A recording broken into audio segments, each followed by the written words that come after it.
Hey guys, in my last video, I showed you the condition of my front brake pads on the KTM Adventure 390X Plus, the ones with stock Brembo organic brake pads. So after about 3,200 kilometers, they are almost gone, maybe like 5-10% life left. The brake bite is not great either, so I would rather, give them 3 out of 10. Now these are the ones which I'm switching to.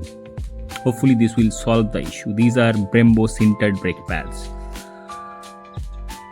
and hopefully they will provide me a better lifespan, braking bite and overall performance.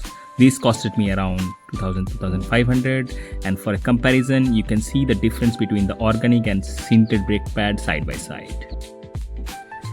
So stay tuned and thanks for watching. I will surely share the feedback.